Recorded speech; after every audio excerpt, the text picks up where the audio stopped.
Hello বন্ধুরা, শুভ সকাল। Welcome back to my channel sweety blog. কেমন আছো তোমরা সবাই? আশা করি তোমরা সবাই খুব ভালো আছো, আমরাও ভালো আছি।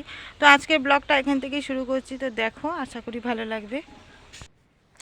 তো দেখো, এই যে রাস্তা পরিষ্কার করছিলাম, আমাদের উঠোনটা ঝাড় দিচ্ছিলাম এই যে। আর এই যে দেখো, আমার শাশুড়ি মা জল দিচ্ছিল গাছে, আর আমার ছেলে এই যে উৎপাত করছিল। আর মাঝে মাঝে এসে ক্যামেরার সামনে এসে দেখে যাচ্ছে ক্যামেরাটা কি কেন চলছে। এই রেখে দিয়েছিলাম, ফোনটা রেখে করছিলাম। তো দেখো কি কাজ করছি। তারপর দেখো, দুপুরবেলা আমার ছেলের জন্মদিন ছিল, তার জন্য এত কিছু রান্না হয়েছে।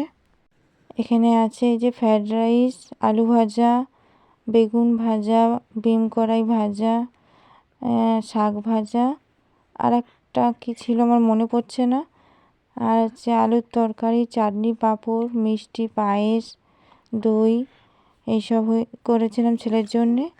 আর এই যে ছেলেকে খেতেও দিয়ে দিয়েছি, দেখো খাচ্ছে। তো কেমন লাগলো জানিও বন্ধুরা। তারপরে সন্ধেবেলা দেখো পিঠে হবে, তার জন্য চাল বাটছিলাম।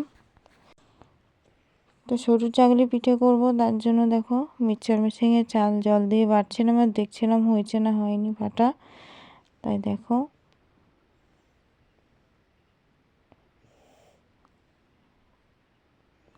তারপরে এই যে পিঠে হয়ে গেছে, এরকম হয়েছে। এটা গুড় দিয়ে খাওয়া হবে। তো দেখো কেমন হয়েছে জানাবে। তারপরে এই যে খেতে বসে পড়েছি, গুড় আর পিঠে। ঠান্ডা ঠান্ডার সময় তো খেতে ভালো লাগে। তো তোমাদের কার কার খেতে ভালো লাগে জানাবে বন্ধুরা। তো আজকে ব্লগটা এই অবধি।